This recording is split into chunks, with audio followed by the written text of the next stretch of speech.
Hello friends, कैसे हो आप सब? एकदम ठीक। आज के 5 इंग्लिश शब्द हैं श्योर, सार, एनीवे, कलेक्टेड और कॉर्नर। इन 5 इंग्लिश वर्ड्स के एग्जाम्पल सेंटेंसेस और लास्ट में एक्सरसाइज भी देखेंगे। तो आइए शुरू करते हैं।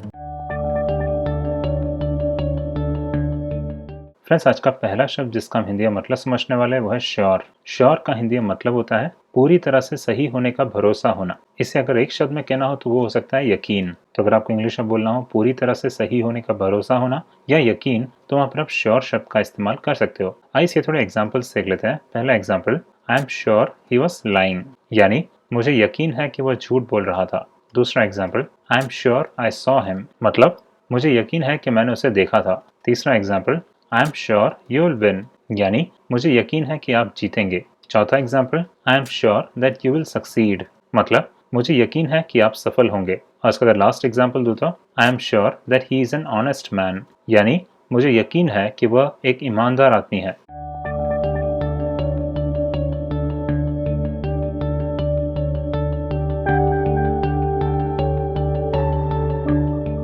फ्रेंड्स, श्योर शब्द का दूसरा मतलब होता है सुनिश्चित करना। तो अगर आपको इंग्लिश में बोलना हो सुनिश्चित करना, तो वहां पर आप श्योर शब्द का इस्तेमाल कर सकते हो। इसे दो एग्जाम्पल से समझते हैं। पहला example, make sure that he comes, यानी सुनिश्चित करे कि वह आता है। दूसरा example, I checked to make sure that he was still alive, मतलब मैंने यह सुनिश्चित करने के लिए जांच की कि वह अभी भी जीवित है।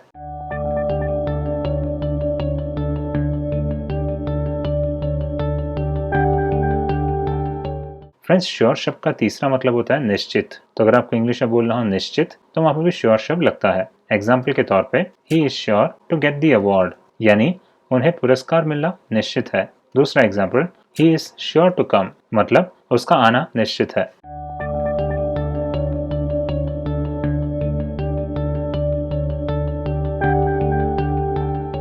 फ्रेंड्स, श्योर शब्द का चौथा मतलब होता है वाकई। तो अगर आपको इंग्लिश में बोलना हो वाकई, तो वहां पर भी श्योर शब्द लगता है। एग्जाम्पल के तौर पे, are you sure you want to do this, यानी क्या आप वाकई ऐसा करना चाहते हैं। दूसरा example, are you sure you want to go there, मतलब क्या आप वाकई वहां जाना चाहते हैं।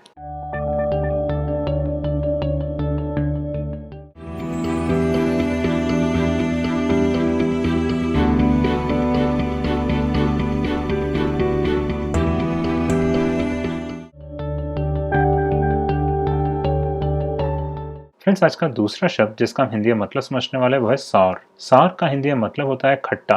तो अगर आपको इंग्लिश में बोलना हो खट्टा, तो वहां पर आप सार शब्द का इस्तेमाल कर सकते हो। आइए इसके थोड़े एग्जांपल्स देख लेते हैं। पहला example, the grapes were a little सार, यानी अंगूर थोड़े खट्टे थे।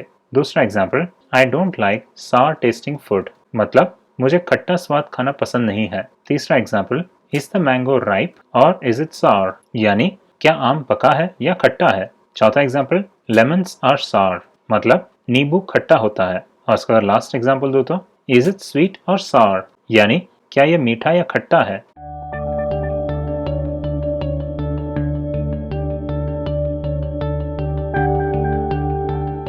फ्रेंड्स, सार शब्द का दूसरा मतलब होता है अप्रिय। तो अगर आपको इंग्लिश में बोलना हो अप्रिय, तो वहां पर भी सार शब्द लगता है। एग्जाम्पल्स के तौर पे, ही गेव मी अ सार ग्लैंस, यानी उसने मुझे एक अप्रिय नजर दिया। दूसरा एग्जाम्पल, डोंट मेक सच अ सार फेस, मतलब ऐसा अप्रिय चेहरा मत बनाओ।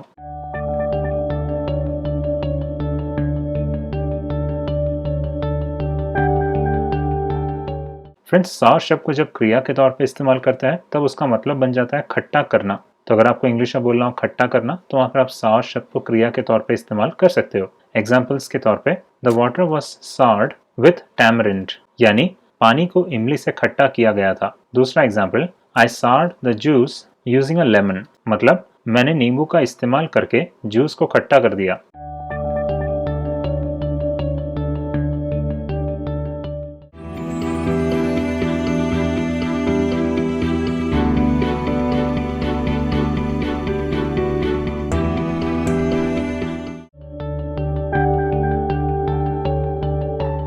फ्रेंड्स, आज का तीसरा शब्द जिसका हम हिंदी में मतलब समझने वाले हैं वो है एनीवे। एनीवे का हिंदी में मतलब होता है वैसे भी। तो अगर आपको इंग्लिश में बोलना हो वैसे भी, तो वहां पर आप एनीवे शब्द का इस्तेमाल कर सकते हो। आइए इसके थोड़े एग्जांपल्स देख लेते हैं। पहला example, anyway we have to go so let us go now, यानी वैसे भी हमें जाना है तो चलो अभी चलते हैं।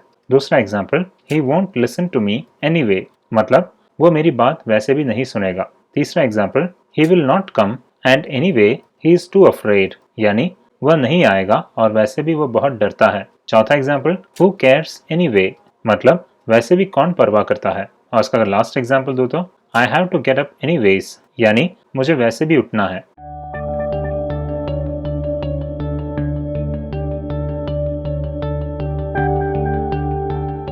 फ्रेंड्स, एनीवे शब्द का दूसरा मतलब होता है कैसे भी। तो अगर आपको इंग्लिश में बोलना हो कैसे भी, तो वहां पर भी एनीवे लगता है। एग्जाम्पल्स के तौर पे डू इट एनीवे, यानी इसे कैसे भी करे। दूसरा example, it is raining but we will go anyway, मतलब बारिश हो रही है लेकिन हम कैसे भी जाएंगे।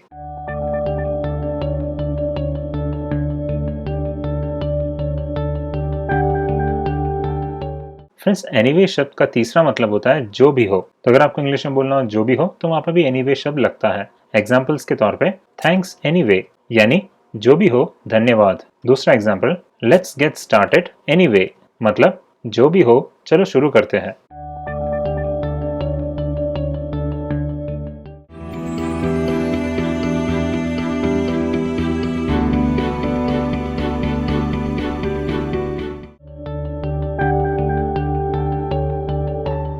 फ्रेंड्स, आज का चौथा शब्द जिसका हम हिंदी में मतलब समझने वाले वो है कलेक्टेड। कलेक्टेड का हिंदी में मतलब होता है इकट्ठा किया। तो अगर आपको इंग्लिश में बोलना हो इकट्ठा किया, तो वहां पर आप कलेक्टेड शब्द का इस्तेमाल कर सकते हो।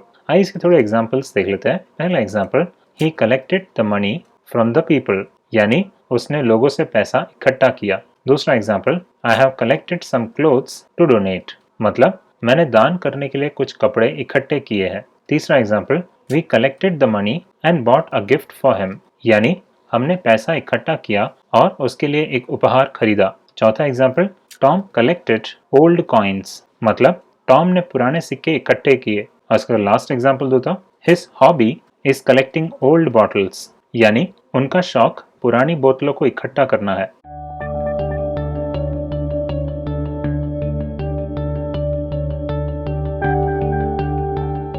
फ्रेंड्स, कलेक्टेड शब्द का दूसरा मतलब होता है शांत और आत्मनियंत्रित। तो अगर आपको इंग्लिश में बोलना हो शांत और आत्मनियंत्रित, तो वहां पर भी कलेक्टेड शब्द लगता है। एग्जाम्पल के तौर पे ही इज अ काम एंड कलेक्टेड पर्सन, यानी वह एक शांत और आत्मनियंत्रित व्यक्ति है।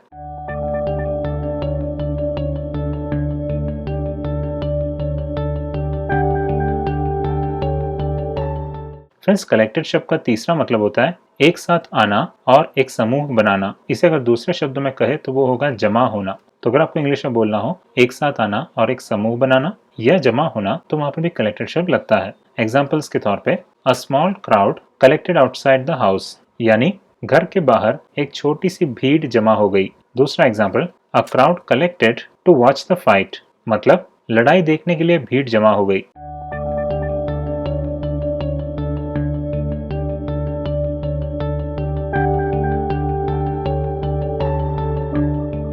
फ्रेंड्स, कलेक्टेड शब्द का चौथा मतलब होता है ले जाना या कह सकते हैं लाना। तो अगर आपको इंग्लिश में बोलना हो ले जाना या लाना, तो वहां पर भी कलेक्टेड शब्द लगता है। एग्जाम्पल के तौर पे the children were collected by their parents from school, यानी बच्चों को उनके माता पिता स्कूल से लाए।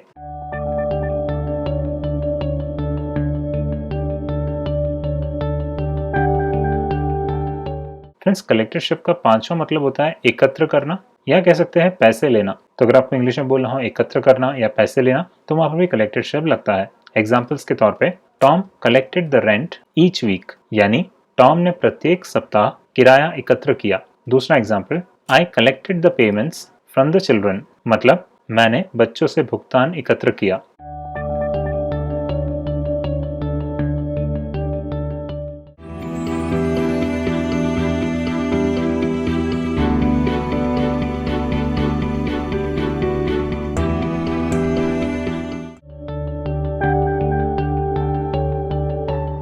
फ्रेंड्स, आज का लास्ट शब्द जिसका हम हिंदी में मतलब समझने वाले हैं वो है कॉर्नर।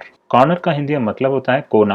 तो अगर आपको इंग्लिश में बोलना हो कोना, तो वहां पर आप कॉर्नर शब्द का इस्तेमाल कर सकते हो। आइए इसके थोड़े एग्जाम्पल्स देख लेते हैं। पहला example, I sat on one corner of the table, यानी मैं टेबल के एक कोने पर बैठ गया। दूसरा example, turn right in the next corner, मतलब अगले कोने में दाएं मुड़े। तीसरा example, he was standing at the corner waiting for me, यानी वह कोने पर खड़ा मेरा इंतजार कर रहा था। चौथा example, let's put this in the corner, मतलब चलो इसे कोने में रखे। और इसका लास्ट एग्जाम्पल दो तो, I noticed Tom sitting in the corner, यानी मैंने देखा कि टॉम कोने में बैठा है।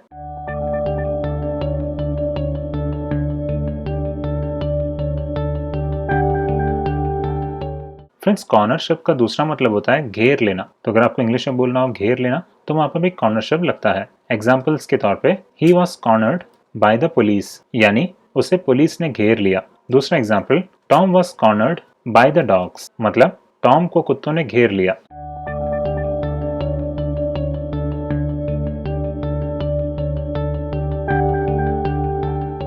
फ्रेंड्स, कॉर्नर शब्द का तीसरा मतलब होता है नजदीक होना। तो अगर आपको इंग्लिश में बोलना हो नजदीक होना, तो वहां पर भी कॉर्नर शब्द लगता है। एग्जाम्पल के तौर पे, Diwali is just around the corner, यानी दिवाली बस आने ही वाला है, या कह सकते हैं दिवाली नजदीक है।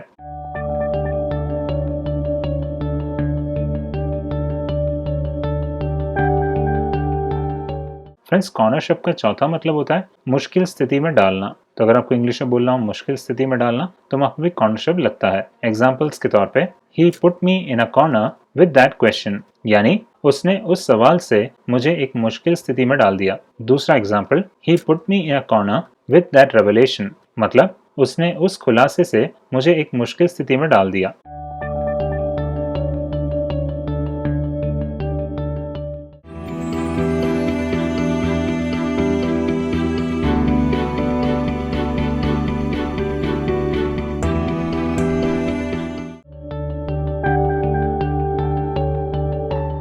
फ्रेंड्स, अब एक्सरसाइज की बारी है। जो 5 शब्द हमने इस वीडियो में देखा ऊपर विकल्प के तौर पे दिए गए हैं, आपको इन पांचों विकल्प में से एक विकल्प इस खाली जगह पर रखना है और इस सेंटेंस को पूरा करना है। तो आइए शुरू करते हैं। पहला question, this orange is too dash, यानी यह संतरा बहुत डैश है। तो यहाँ शब्द लगेगा sour, this orange is too sour, ये संतरा बहुत खट्टा है। दूसरा question, I don't sleep much dash, मतलब मैं डैश ज्यादा नहीं सोता। तो यहाँ शब्द लगेगा anyway, I don't sleep much anyway, मैं वैसे भी ज्यादा नहीं सोता। तीसरा question, Tom's hobby is dash photos of cars, यानी टॉम का शौक कारों की तस्वीरें डैश करना है। तो यहाँ शब्द लगेगा collecting, Tom's hobby is collecting photos of cars, Tom का शौक कारों की तस्वीरें इकट्ठा करना है। अगला question, I am dash he must have reached by now, मतलब मुझे डैश है कि वह अब तक पहुंच गया होगा। तो यहाँ शब्द लगेगा sure, I am sure he must have reached by now,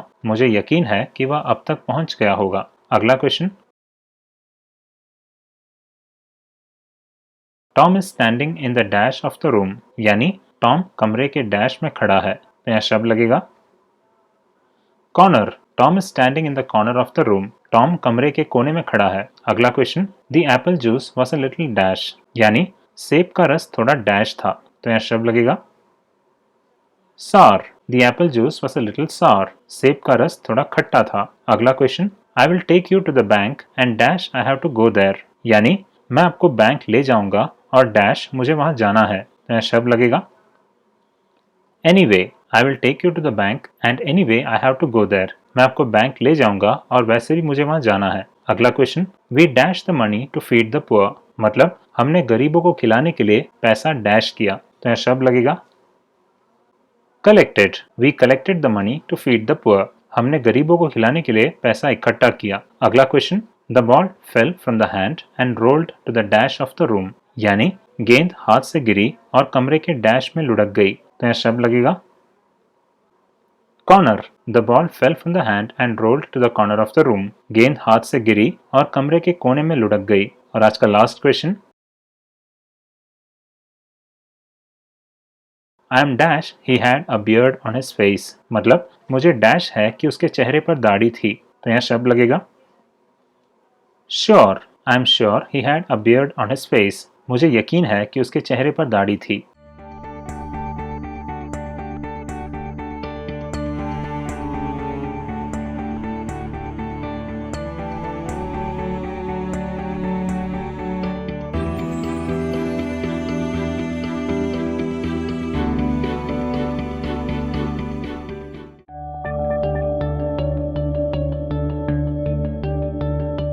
friends, अगर आप इस लेक्चर के नोट्स खरीदना चाहते हो तो आप इसे मेरे ऑनलाइन स्टोर से खरीद सकते हो। जैसे कि आप देख सकते हो इसमें मैंने नोट्स हिंदी में बनाए हैं। लास्ट में मैंने एक्सरसाइज भी रखा हुआ है और इससे आपको पता चलेगा कि आपको इस लेक्चर से कितना समझ आया। आपको इस नोट्स का लिंक नीचे डिस्क्रिप्शन में मिल जाएगा।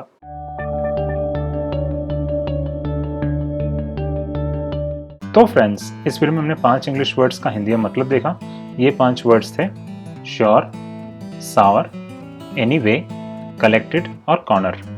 अगर आपको इस वीडियो में से कुछ भी मत मिला हो तो ज़रूर इस वीडियो को एक लाइक कीजिए और अपने फ्रेंड्स के साथ इसे ज़रूर शेयर कीजिए। आप नीचे कमेंट्स में अपना सजेशंस या क्वेश्चंस भी पूछ सकते हैं। अगर आप मेरे वीडियोस के फ्यूचर नोटिफिकेशंस चाहते हैं तो सब्सक्राइब बटन दबाइए और पास में जो बेल आइकन है उसे भी प्रेस कीजिए ताकि जब जब मैं वीडियोस को अपलोड करूं वैसे ही आपको उसके नोटिफिकेशंस मिलते रहे। Thank you for watching and keep learning.